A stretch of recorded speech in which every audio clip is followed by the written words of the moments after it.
En ce moment, surtout pour le maquillage du boulot, je fais assez simple, donc c'est un petit peu de fond de teint, un petit peu de blush, ou parfois un petit peu de contouring si j'ai le temps. Si j'ai pas le temps, c'est juste un petit peu de blush, un petit peu de mascara, de noir sur les yeux, un petit peu de fard à paupières si j'ai le temps. Si j'ai pas le temps, on en met pas. Par contre, excusez-moi, je bafouille ici une horreur. Pour appliquer le fond de teint, j'ai ceci. Alors ça, c'est absolument génial, je pense que tout le monde doit connaître. Ça s'appelle un Beauty Blender. Alors ça, à sec, voilà ce que ça donne. Par contre, il faut le mouiller pour que ça grossisse et que ça se prenne d'eau. Voilà, pour pouvoir étaler le fond de teint. Voilà. Je vous montre. Une fois rempli d'eau et bien essoré. Alors, par contre, une fois qu'on a fini de l'essorer, on peut quand même l'essorer dans une serviette. J'y arrive, il n'y a pas de souci. Et voilà ce que ça donne. Donc voilà, ça double de volume. Donc on passe. Or, pour moi, en ce moment, le fond de teint, c'est le True Nude, je crois. Ouais, c'est ça, le 303 True Nude Perfectly Flawless Finish de Match Perfection de chez Rimmel. Bon, ça fait pas très longtemps que je l'ai, il est pas mal, enfin voilà. Donc, une pompe, ça suffit mais vraiment largement. On tapote avec le petit et on tapote sur la peau. On va essayer d'en mettre un petit peu partout. Alors, donc,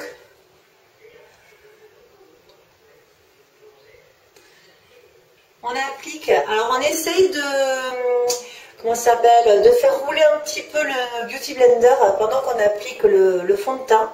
Ça permet en fait d'avoir un fini beaucoup plus joli. On n'oublie pas les oreilles devant et derrière et le cou.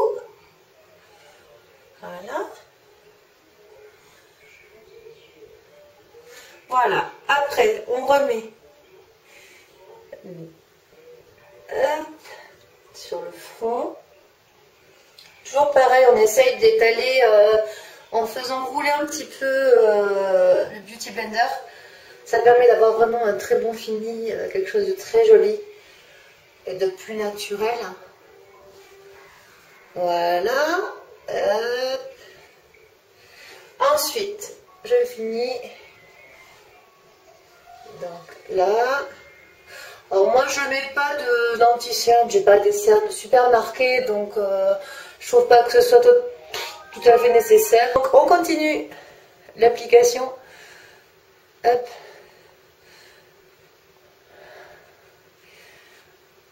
Du fond de teint. Il est pas mal, hein. Il est assez couvrant, sans être vraiment trop. La peau respire.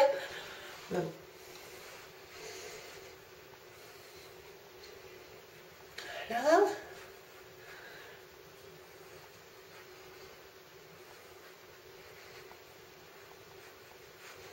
Je descends pas trop bas dans le cou, ça sert à rien.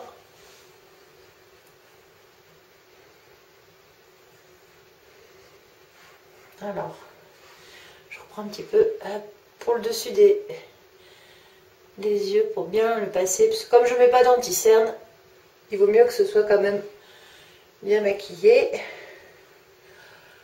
Alors je mets pas d'anti-cerne, ça c'est vite dit, ça dépend de comment je me maquille et de ce qui a pu tomber sur mes joues une fois que je suis maquillée, tout simplement. Voilà. Alors je prends, il est quasiment fini, hein. Vraiment c'est, il a fait son temps. Alors ça vient de chez ELF, c'est le mat bronze, il est très bien, franchement pour le contouring il est extraordinaire, 1 euro, vraiment super quoi. Hop, voilà, tout bêtement. Et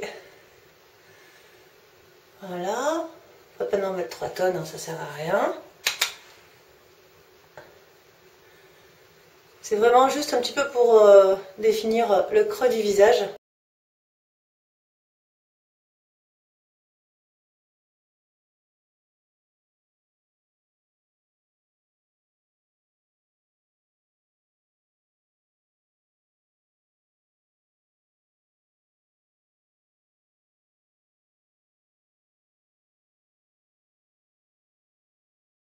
Je laisse pas ça comme ça, hein, on est bien d'accord. Alors, on blende, bien sûr, c'est bien connu, blend, blend, blend.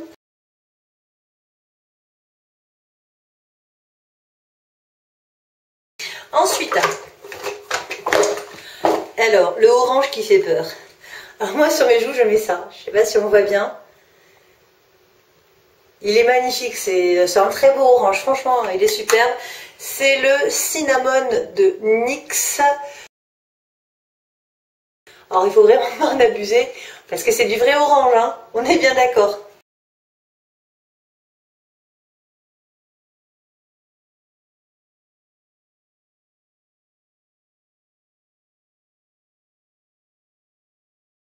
Maintenant, je vais donner une petite touche lumière au visage. Je trouve que ça fait sympa.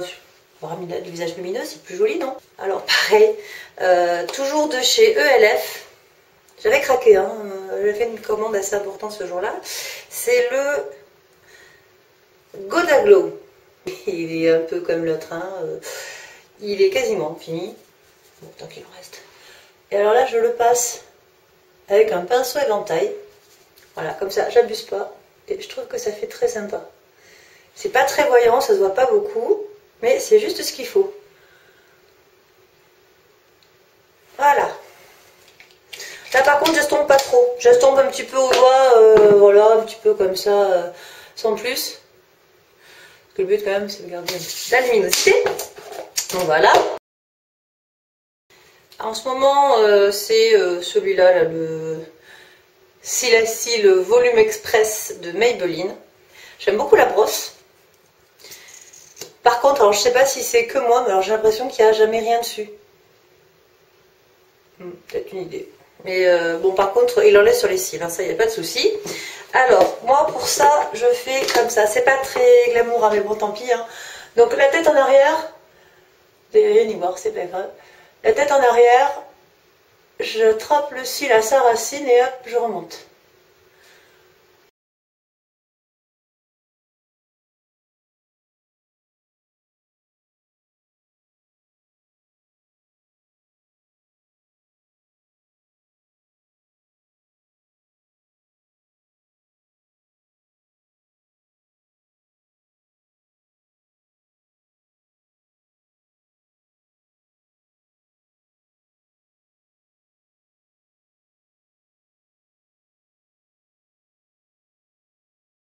Et oui, le coup du mascara sur la joue, c'est pas top. C'est bien pour ça que je disais tout à l'heure que l'anti-cerne, j'en mets pas. Enfin, ça dépend. Si je fais ce genre de cagade, en général, j'en mets un petit peu pour éviter d'avoir des grosses traces noires. Donc voilà pour le mascara. Alors, au choix le matin, quand j'ai un petit peu de temps, ou je mets de l'ombre à paupières, ou sinon je mets juste un trait de crayon et basta, je m'en vais, c'est pour aller bosser. En même temps, on n'a pas besoin de ressembler à Miss Monde, c'est pas du tout la peine. Surtout que moi, je bosse avec 3 gars et qui s'en tapent, mais royalement. Voilà, donc, alors, pour les yeux, donc oui, je fais le mascara avant de... Enfin, je me mets, pardon, mon mascara avant de me mettre mon fard à paupières, pour la simple et bonne raison que quand je mets du mascara, il est très rare que je ne m'en mette pas partout autour. Déjà avec là, voilà, hein. Voilà, c'est très rare. J'en mets toujours un petit peu au-dessus, au-dessous. Donc au moins l'avantage c'est que je mets le mascara, je peux me nettoyer un petit peu les paupières et le dessous de l'œil. Et après, ben, voilà, je peux mettre mon ombre à paupières tranquillement, je suis pas embêtée. Alors en ce moment, celle que je mets très régulièrement, elle est superbe. C'est Épatant de l'illusion d'ombre de Chanel. Elle est superbe. Franchement, c'est une très très très jolie couleur. C'est kaki, doré, gris. Il est très très beau. Alors je l'applique au doigt. Parce que alors je ne sais pas comment font les autres, mais moi j'ai énormément de mal à l'appliquer au pinceau. J'y arrive même pas. Voilà ce que ça donne. Elle est vraiment magnifique cette couleur. Tout bêtement.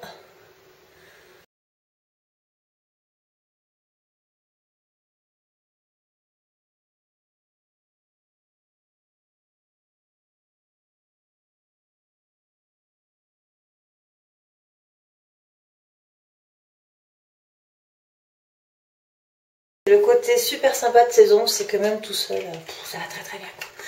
Et là, voilà, rien que comme ça, je peux partir bosser, enfin que comme ça, on va améliorer un tout petit peu, mais rien que comme ça, c'est génial. Vraiment, Elle est très très jolie, enfin la plupart des illusions d'ombre de Chanel d'ailleurs sont très très jolies.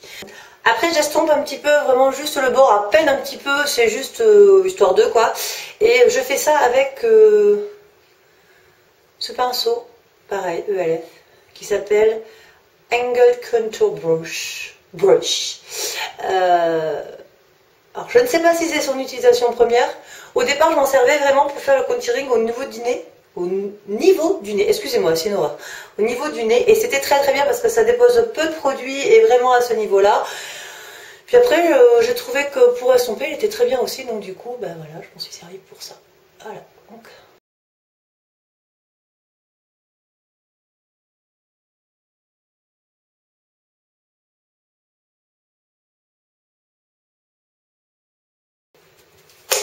Il me reste plus qu'à mettre un petit peu de crayon noir.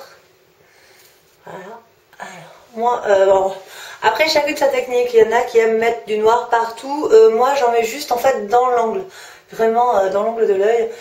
Je vois d'ailleurs que je me suis mis du vert à peu près partout, c'est pas du tout joli. Je sens que... si, je vais mettre de l'anti-cerne. Si, il va falloir. si, je me suis un petit peu ratée, mais c'est pas grave. Alors, voyons voir. Donc...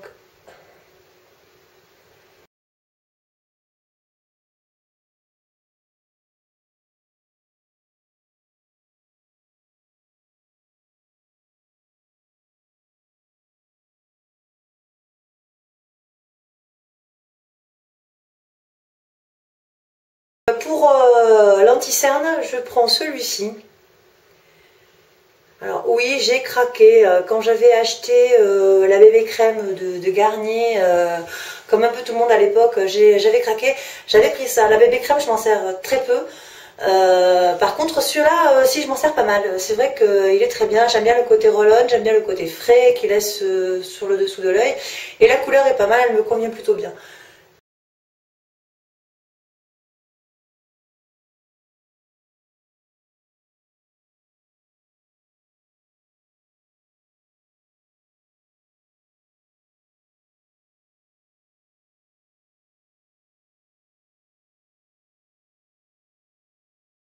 Parce qu'en général, je me maquille, je déjeune et je m'en vais, mais avant quand même, je mets toujours un petit peu de baume à lèvres. Celui-là, c'est moi qui l'ai fait. Donc celui-ci, c'est beurre de karité, huile de jojoba, huile d'avocat et surtout, j'ai mis goût ananas, arôme ananas. C'est moi qui l'ai fait, j'en suis très fière. On fait un petit peu chauffer la matière parce qu'il est assez dur à appliquer sinon.